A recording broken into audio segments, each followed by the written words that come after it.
Assalamualaikum warahmatullahi wabarakatuh. Perkenalkan kami dari kelompok 3 yang terdiri dari Dr. Rani Puji Rahyu, Dr. Septiana Amelia, dan saya sendiri Dr. Niko Ferdian. Hari ini kita akan membahas salah satu topik di mata kuliah Manajemen Operasional dan Pemasaran Rumah Sakit yang berjudul Manajemen Sumber Daya Manusia, Rumah Sakit, dan Puskesmas. Jadi sebelumnya, rumah sakit dan puskesmas ini adalah suatu institusi ya. Institusi sebuah pelayanan kesehatan yang berada di bawah naungan Kementerian Kesehatan. Hal ini dinyatakan dalam anggaran dasar dan anggaran rumah tangga, baik rumah sakit maupun puskesmas. Oleh karena hal tersebut, maka suatu rumah sakit dan puskesmas adalah sebagai sarana dalam segala aspek, terutama di sini adalah di bidang kesehatan. Hal ini meliputi apa saja, yaitu yang pertama adalah SDM-nya sendiri, kemudian pelayanan kesehatan, yang ketiga adalah kegiatan-kegiatan yang berhubungan dengan kesehatan. Nah, pada kesempatan kali ini kita akan membahas tentang SDM atau sumber daya manusianya dan bagaimana memanajemennya. Nah, sebenarnya apa sih sumber daya manusia ini? Sumber daya manusia itu adalah semua orang yang bekerja pada tempat tersebut. Di sini kita melihat kepada puskesmas dan juga rumah sakit. Berarti adalah semua orang yang bekerja baik di rumah sakit maupun di puskesmas.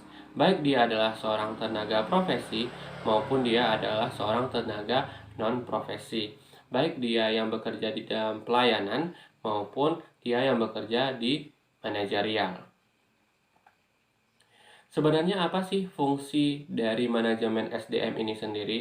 Jadi fungsi dari manajemen SDM di bidang kesehatan adalah untuk mencapai visi dan misi dari rumah sakit maupun puskesmas itu sendiri. Sehingga dibutuhkan suatu manajemen SDM yang baik, sehingga pelayanan ataupun visi dan misi dari puskesmas ataupun rumah sakit tersebut tercapai.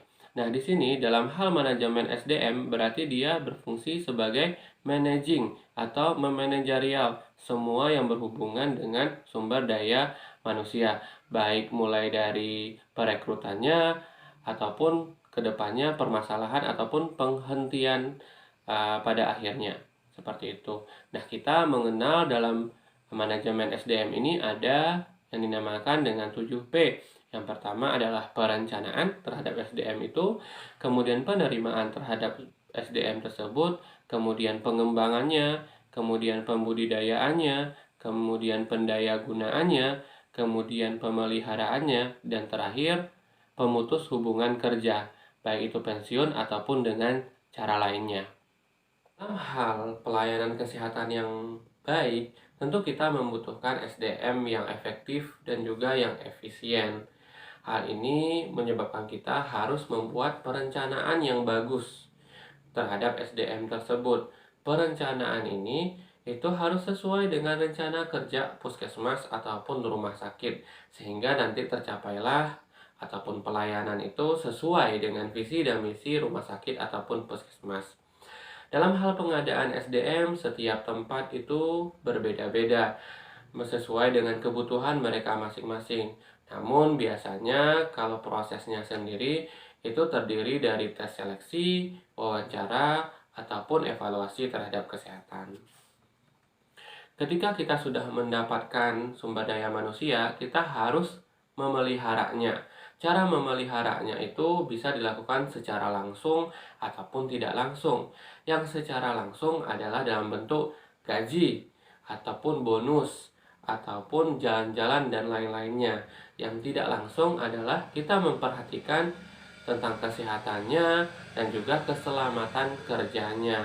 Nah, ini diharapkan supaya kemampuannya dapat dipertahankan ataupun ditingkatkan sehingga nanti rumah sakit ataupun puskesmas dapat berkembang terus sesuai dengan visi dan misinya ataupun perkembangan yang lebih baik ke depannya. Selanjutnya, hal yang perlu diperhatikan lagi adalah komunikasi dan disiplin pada sumber daya manusia.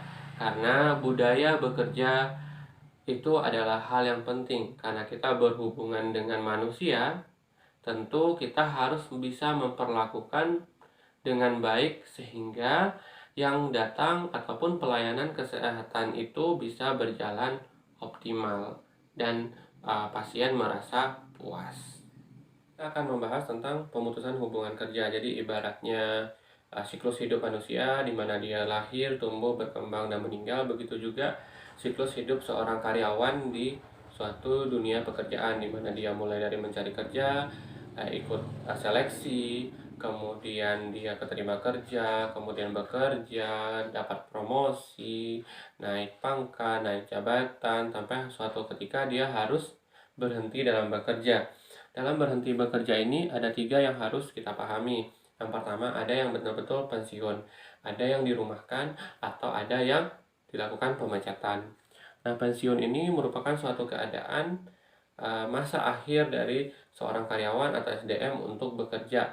Biasanya itu sudah diatur tersendiri sesuai dengan aturan yang berlaku, baik dia di swasta ataupun negeri, dan setiap tempat biasanya berbeda-beda. Tapi kita sebagai manajer SDM yang harus diperhatikan adalah langkah-langkahnya ketika memutuskan untuk mengadakan pensiun. Yang pertama, kita harus tentukan dulu jumlah karyawan yang akan memasuki masa pensiun. Yang kedua, kita golongkan karyawan-karyawan ini berdasarkan kompetensinya, apakah dia dokter kah, apakah dia bidan kah, ataukah dia perawat dan lain sebagainya. Yang ketiga, kita harus kumpulkan informasi jumlah karyawan yang mungkin harus dikontrak kembali. Contoh misalnya seorang dokter subspesialis punya punya privilege tertentu, punya keahlian tertentu yang mungkin jarang, sehingga kita memutuskan biasanya untuk tetap melanjutkan walaupun dia sudah masuk masa pensiun. Yang keempat, itu bisa melakukan lokakarya peluang usaha untuk karyawan, sehingga kedepannya ketika dia pensiun, dia tetap bisa bekerja di luar dan tetap menjalankan kehidupannya dengan baik. Yang kelima, kita harus menginformasikan tentang kapan dimulainya pensiun supaya karyawan bisa bersiap-siap untuk memasuki masa pensiunnya. Yang kedua itu adalah pengerumahan dan pemberhentian sementara SDM. Jadi ketika sesuatu masalah terjadi di sebuah organisasi, sebuah perusahaan, atau di sebuah rumah sakit ataupun puskesmas gitu, keuangannya bermasalah, misalnya tentu mereka harus mengurangi SDM untuk menyelamatkan keuangan dari perusahaan atau rumah sakit ataupun puskesmas tersebut, sehingga biasanya mereka mengambil keputusan untuk melakukan perumahan atau pemberhentian sementara terhadap SDM ini. Nah, ketika kita memutuskan untuk pemberhentian SDM ini yang bersifat sementara atau kita rumahkan, maka langkah-langkah yang harus kita ambil sebagai manajer SDM adalah yang pertama, ajak SDM senior untuk menentukan siapa nih yang akan tetap bekerja, siapa yang akan dirumahkan. Yang kedua, minta pendapat senior tentang berapa duit yang bisa atau gaji yang bisa dibayarkan kepada karyawan yang dirumahkan.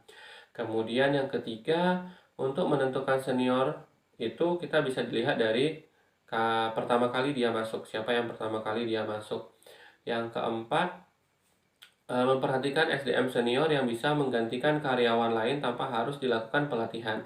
Jadi kalau seandainya SDM senior ini punya keahlian tertentu, jadi dia tuh kalau dipindahin pada satu tempat tertentu, misalnya dia bisa mengerjakannya tanpa harus dilatih atau diberitahu lagi. Yang kelima, harus diberikan kesepakatan yang jelas antara karyawan dan juga manajemen supaya nanti tidak kaget kalau seandainya ada terjadi hal-hal yang tidak kita inginkan di masa depan. Nah, yang terakhir itu adalah pemecatan SDM. Ini adalah jalan terakhir yang dipilih biasanya untuk memberhentikan SDM. Biasanya ini SDM mengalami pelanggaran-pelanggaran biasanya ketika mereka mulai masuk ke dalam dunia kerja, ada faktor-faktor internal atau faktor-faktor eksternal yang mempengaruhi mereka. Contoh faktor-faktor eksternal adalah mungkin ada temannya dengan profesi yang sama pada rumah sakit yang berbeda tapi punya privilege tertentu, misalnya dia dapatkan dari tempat dia kerja, sehingga ada rasa malas atau rasa tertentu yang dimiliki oleh karyawan SDM ini, maka terkadang biasanya mereka dapat melakukan pelanggaran-pelanggaran. Pelanggaran-pelanggaran ini itu dikategorikan menjadi ringan dan juga berat. Biasanya yang ringan ini misalnya kayak bekerja lambat, mengantuk saat bekerja, kemudian main-main atau main judi, mangkir, seperti itu ya.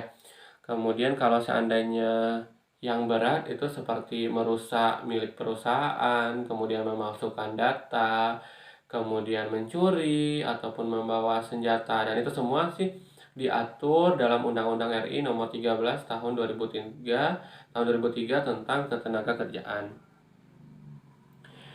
Nah, selanjutnya kita akan membahas tentang kedepannya harus sangat memperhatikan SDM di masa depan. Kenapa sih SDM ini kedepannya harus kita perhatikan? Yang pertama, itu diakibatkan karena perubahan kondisi bisnis yang tidak stabil dan cepat. Yang kedua, peningkatan biaya berbanding lurus dengan tekanan daya saing. Yang ketiga, teknologi yang berkembang cepat dan butuh skill baru. Yang keempat, organisasi yang semakin kompleks. Yang kelima, perubahan demografis tenaga kerja. Kemudian yang keenam, tentang peraturan perundang-undangan. Yang ketujuh, meningkatnya persaingan dan kolaborasi.